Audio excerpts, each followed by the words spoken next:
So hello and welcome to my video today. How I run my tracks with my SPD and how I run the backing tracks and the click tracks and how I put them in my ears and how I make all the sounds that I need to do on my live shows at the moment. Because I'll be honest, I'm really busy with uni and I have a lot of work and words to write from now until in the next couple of weeks, and I'm also going on holiday. So I'm trying to squeeze in as much writing as possible. But I thought that today I will do a more practical video and I'll talk you through my Roland SPD SX and so that you can see what I can do with it. Hope you enjoyed this video and just check it out.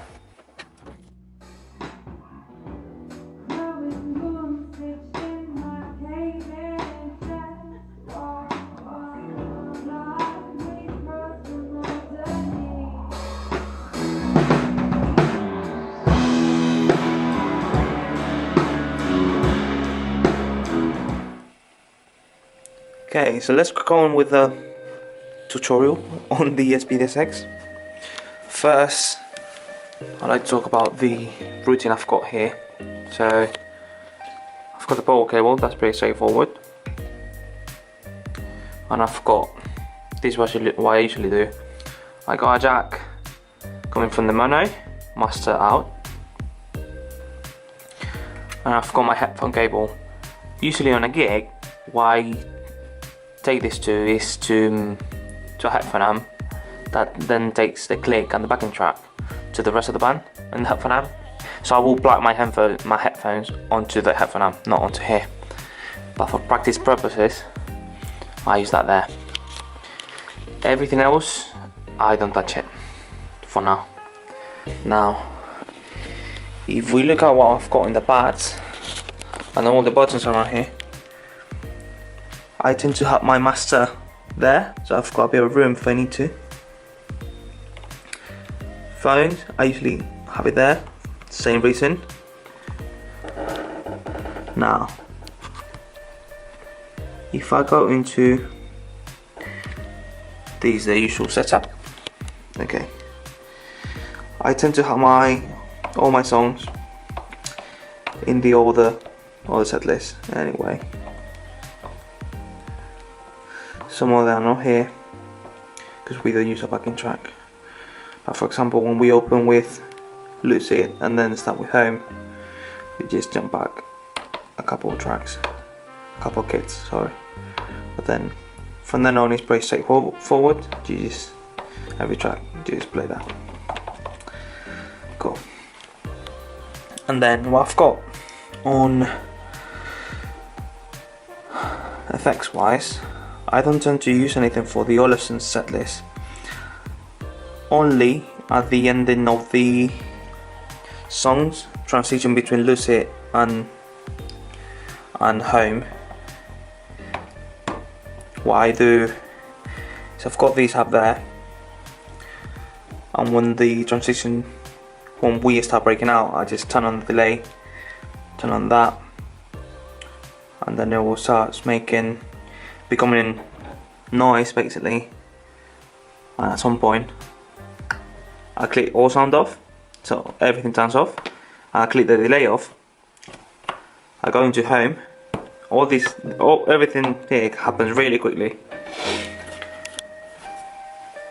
And then at Home I've got my backing track. Well, there's no backing track, it's just click track. And the click track, I always have them there or there. And if I would put my headphones nearer the camera, you will hear the counting. But you don't need to worry about that now. It's 1, 2, 1, 2, 3, 4. That's pretty much it regarding effects for this set list. Basically at the end of shift and flags, I just do the same thing. Delay, turn those to the max. When they're ready, sound off, delay off. Don't necessarily have to turn those down, but if you need to, please do. And if you have to change the sound, which you shouldn't need to, you just change bats here. You just keep clicking right or left, you're changing bats. And if you go to the, okay, that's the one. That's the one with a click. So for example, if you want more click, if you all generally want more click, you can always turn that up or down. And if you go, there's nothing on this app. So every bar will have two sounds that you can trigger, and then you can select the volumes for each one. So for example, if I go on, let's see,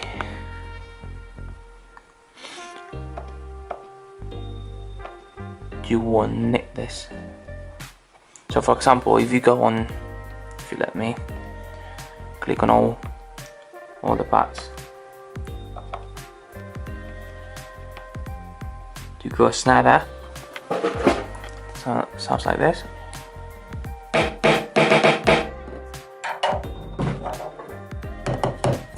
And you got a kick, that kick, and that cross kick. So for example, if you want to change the sound of the cross kick, or for example the sound of that kick, this is basically what I do.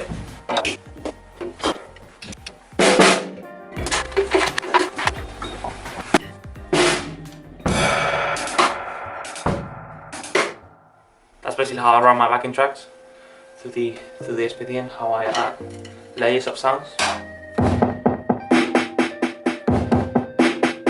with a delay, filter.